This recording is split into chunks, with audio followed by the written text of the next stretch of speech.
یاد کرتے ہیں کہ ہم سرکار دو عالم صلی اللہ علیہ وسلم کی مجلس میں بیٹھے تھے کہ ایک جنازہ لایا گیا۔ سرکار دو عالم صلی اللہ علیہ وسلم سے صحابہ نے عرض کی، یا رسول اللہ صلی اللہ علیہ وسلم جنازہ پڑھا دیجئے۔ آپ صلی اللہ علیہ وسلم نے فرمایا، اس پر قرض ہے؟ صحابہ نے عرض کی، یا رسول اللہ نہیں۔ آپ صلی اللہ علیہ وسلم نے اس کی نماز جنازہ پڑھائی۔ پھر ایک اور جنازہ لایا گیا۔ آپ صلی اللہ علیہ وسلم سے عرض کی گئی، یا رسول اللہ جنازہ پڑھائیے۔ آپ صلی اللہ علیہ وسلم نے فرمایا، اس پر قرض ہے؟ صحابہ نے عرض کی، یا رسول اللہ ہاں ہے۔ فرمایا، مال چھوڑا ہے؟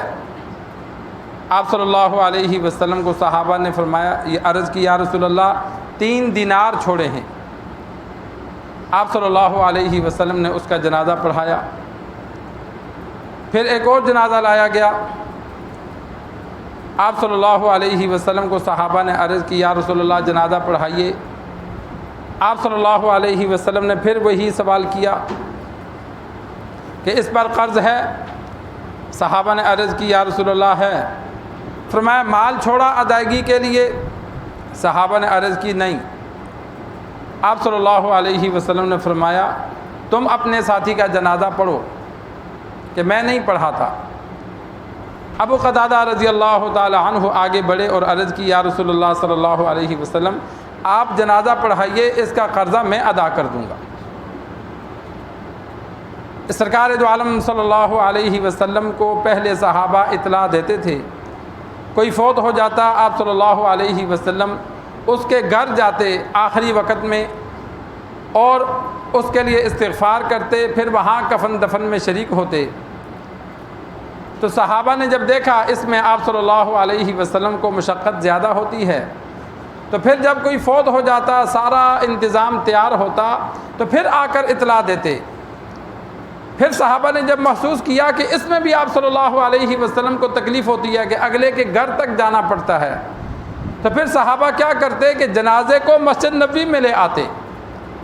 مسجد کے باہر جہاں عید کی نماز پڑھی جاتی تھی وہاں جنازہ لے آتے، پھر آپ صلی اللہ علیہ وسلم کو اطلاع دیتے کہ فلاں مر گیا ہے یا رسول اللہ، اور یہ جنازہ پڑھا دیجیے، تاکہ آپ صلی اللہ علیہ وسلم کو بالکل مشقت نہ ہو، گھر سے نکلیں جنازہ پڑھائیں پھر گھر میں چلے جائیں۔ یہ ترتیب صحابہ نے رکھی۔ تو ایک دن اللہ کا انتظام، اللہ کی جانب سے نظام ایسا ہوا، اوپر نیچے جنازے آئے، تو سرکار دو عالم صلی اللہ علیہ وسلم نے ہر جنازے کے بعد پوچھا کہ اس نے لوگوں کا حق تو نہیں دینا؟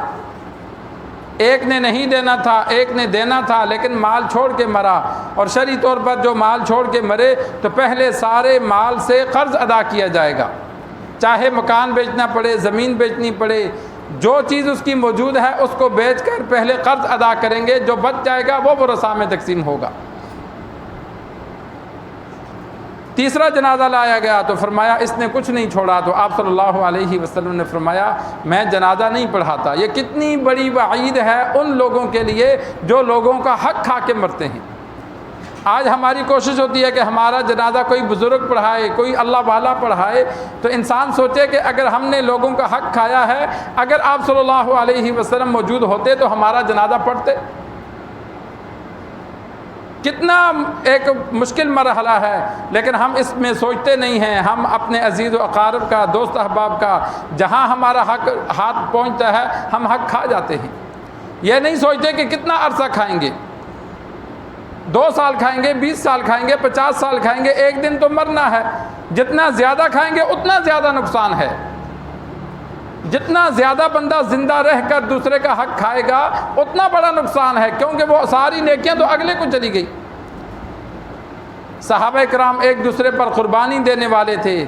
قتادہ رضی اللہ تعالی عنہ نے جب محسوس کیا کہ یہ بندہ آپ صلی اللہ علیہ وسلم کی دعا سے محروم رہ جائے گا، تو آگے بڑھے کہ یا رسول اللہ میں قرض ادا کر دوں گا، کوئی بات نہیں ہے، آپ جنازہ پڑھا دیں۔ یہ بڑی ایک صحابہ قربانی دیتے تھے۔ آج کل تو بچے بھی قربانی نہیں دیتے، بچے کہہ دیتے ہیں بھائی اعلان کر دو، مولوی صاحب بیچارہ اعلان کر دیتا ہے کہ بھائی لین دین ہو تو بچوں سے رابطہ کرنا، جب بچوں سے رابطہ کرتے ہیں وہ کہتے ہیں ہمیں پتہ ہی نہیں ہے۔ اکثر ایسا ہوتا ہے کہ اولاد جو ہے وہ والدین کا جو قرض ہے وہ نہیں ادا کرتی، یا والدین نے جو لوگوں کا حق کھایا ہے وہ نہیں ادا کرتی۔ تو اس وجہ سے انسان اپنا نظام آج کل خود صاف رکھے تاکہ اولاد پر بوجھ پڑے ہی نہ، اولاد کو پریشانی اٹھانی ہی نہ پڑے۔ اس وجہ سے آپ صلی اللہ علیہ وسلم جنازہ نہیں پڑھاتے تھے۔ غزوہ خیبر کے موقع پر آپ صلی اللہ علیہ وسلم کے صحابہ نے ایک میت دیکھی اور عرض کی یا رسول اللہ یہ شہید ہے، اس کا جنازہ پڑھاؤ۔ آپ صلی اللہ علیہ وسلم نے انکار کر دیا کہ میں نہیں پڑھاتا۔ جنازے کے بعد صحابہ نے پھر وجہ پوچھی، یا رسول اللہ وجہ کیا ہے؟ آپ صلی اللہ علیہ وسلم نے فرمایا اس نے مال غنیمت سے خیانت کی ہے۔ مال غنیمت مشترکہ مال ہوتا ہے، اس میں سے جو بندہ خیانت کرتا ہے تو وہ چوری کم ہے، ہاتھ نہیں کاٹا جاتا کیونکہ اس کا خود بھی بیچ میں حصہ ہے، لیکن یہ بھی ایک گناہ ہے مال غنیمت سے چوری کی۔ صحابہ اس کے گھر گئے، مال تلاش کیا کہ پتہ نہیں کتنا مال چوری کیا ہوگا۔ صحابہ فرماتے ہیں ہم حیران رہ گئے کہ لوہے کے جو گلے میں ہار بچیاں ڈالتی ہیں 3 درہم کے دینار جن کی کوئی قیمت بھی نہیں تھی وہ اس نے چرائے تھے۔ 3 درہم آج کل بہت زیادہ بھی رقم بنی تو 300 روپیہ بنے گا۔ جو لوہے کے ہار وغیرہ آج کل بھی بکتے ہیں ان کی کوئی قیمت نہیں ہوتی، بہت عمدہ ہو تو 1000 کا ملتا ہے پورا سیٹ، ورنہ عام ہاتھ 200 300 400، جس طرح انگوٹھی 10 15 20 روپے 50 روپے کی، تو اس طرح اس دور میں بھی ہار استعمال ہوتے تھے۔ تو صحابہ فرماتے ہیں 3 درہم کے عام لوہے کے جو ہار تھے وہ اس کے گھر سے ملے جو اس نے چرائے تھے۔ تو کتنا بڑا نقصان ہوا کہ امام الانبیاء محمد مصطفیٰ صلی اللہ علیہ وسلم نے جنازہ نہیں پڑھایا۔ مدغم آپ صلی اللہ علیہ وسلم کو ایک صحابی نے غلام ہبہ کیا۔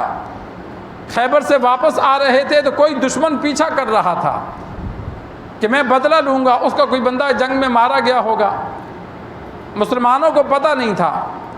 آپ صلی اللہ علیہ وسلم کی سواری کو وہ ٹھیک کرنے لگا تو اس دشمن نے خفیہ تیر مارا۔ اگر وہ غلام آگے نہ آتا تو وہ تیر آپ صلی اللہ علیہ وسلم کو لگنا تھا۔ وہ غلام آپ صلی اللہ علیہ وسلم کی سواری کا کجاوا ٹھیک کرنے کے لیے جب آگے ہوا تو تیر آ کر اسے لگا۔ جب اس دشمن نے دیکھا کہ لوگوں کو پتہ چل گیا تو وہ بھاگ گیا۔ ادھر سے جو وہ بندہ تھا جس کو تیر لگا وہ فوت ہو گیا۔ صحابہ نے کہا اس کو تو بہت بہت مبارک ہو کہ آپ صلی اللہ علیہ وسلم کے سامنے آ گیا اور دفاع ہو گیا، اس کو موت شہادت مل گئی۔ آپ صلی اللہ علیہ وسلم نے فرمایا نہیں، میں دیکھ رہا ہوں مال غنیمت سے جو اس نے چادر چرائی تھی وہ آگ اس پر برسا رہی ہے، وہ جہنم کی آگ بن کر اس پر شعلے برسا رہی ہے۔ تو اور بھی ہزاروں واقعات ہیں، یہ 3 مختصر واقعات آپ کے سامنے رکھے۔ ایک چادر کیا چیز ہے، یا 3 درہم کے زیور کیا چیز ہیں، یا تھوڑا بہت قرضہ دینا ہو تو کیا چیز ہے، لیکن آپ صلی اللہ علیہ وسلم ایسے بندے کا جنازہ نہیں پڑھاتے تھے۔ تو جہاں انسان اللہ کا حق ادا کرتا ہے تو اسی طرح معاملات میں انسان دیکھے کہ اپنا جو حق ہے کوشش کرے کہ وہ سارا ادا ہو، تاکہ جب دنیا سے جائے تو کسی کا حق نہ دینا ہو۔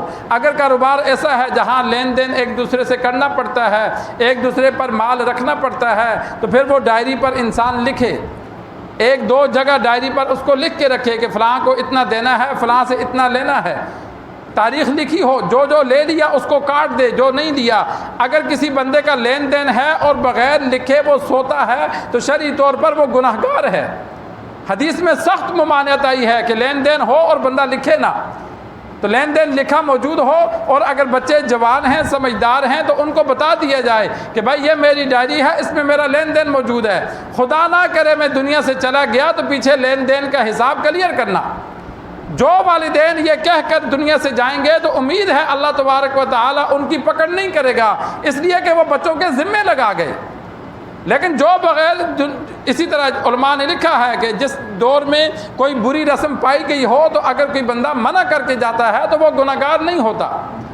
تو جب والدین نے بچوں کے ذمے لگا دیا کہ بھائی یہ دیکھو میرا مال ہے، میری جائیداد ہے، یا جس طرح آج کل وراثت تقسیم نہیں ہوتی، تو اگر باپ بچوں کو سمجھا کے نہیں جاتا اور پیچھے بچے وراثت صحیح تقسیم نہیں کرتے تو گناہگار مرے گا۔ باپ کو چاہیے کہ بتائے کہ بھائی خدا نہ کرے میں دنیا سے چلا گیا تو شرعی طور پر آپس میں اس مال کو تقسیم کر دینا، یہ نہیں کہ ایک اوپر بیٹھ جائے اور باقی سب کا حق کھا جائے، جس جس کا جو حق بنتا ہے اس کے حوالے کر دینا تاکہ کل قبر میں مجھے سزا نہ ملے۔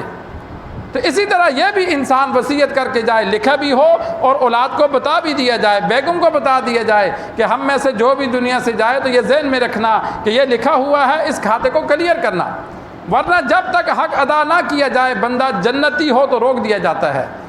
شہید کو، والدین کے نافرمان کو اگر جنتی ہوگا تو روک دیا جائے گا، قبر میں جنت کی نعمتوں سے محروم رہے گا۔ جب والدین راضی ہوں گے میدان حشر میں، پھر اسے جنت میں داخلے کی اجازت ملے گی۔ جو شہید لوگوں کا حق کھا کے مرا ہے تو حدیث میں موجود ہے اس شہید کو جنت جانے سے روک دیا جاتا ہے۔ اگلے جن کا حق کھایا ہے جب مریں گے یا معاف کریں گے پھر ان کا حق دیا جائے گا، اس کے بعد وہ جنت میں جائے گا۔ تو کتنی بڑی محرومی ہو گئی کہ بندہ جنتی ہے، نیک ہے، لیکن لوگوں کا حق دینے کی وجہ سے وہ آگے قدم نہیں رکھ سکتا، اس کو روک دیا جاتا ہے کہ نہیں، تو لوگوں کا کھا کر آیا ہے، پہلے وہ کلیئر کر۔ اللہ کا معاملہ درست ہے وہ جنتی بندہ۔ لوگوں کا حق زیادہ نہیں دینا، اگر بہت زیادہ حق دینا ہو تو پھر تو حق دے کے جہنم میں جائے گا۔ لوگوں کا حق بھی زیادہ نہیں دینا، اگر دے گا بھی ادا کرے گا بھی پھر بھی جنتی ہے، کہ اس کے نیک اعمال اتنے ہیں کہ لوگوں کا حق دے کر پھر بھی جنتی ہے، لیکن نہیں، اسے روک دیا جائے گا کہ جن کا حق دینا ہے وہ ابھی آئے نہیں ہے، انہوں نے معاف نہیں کیا، پہلے وہ کھاتا کلیئر ہوگا اس کے بعد تجھے جانے دیں گے۔ تو اس وجہ سے انسان کوشش کرے کہ جو معاملات ہیں ان کو درست رکھے۔ اللہ سے دعا ہے اللہ ہمیں دین سیکھ کر سمجھ کر عمل کرنے کی توفیق عطا فرمائے۔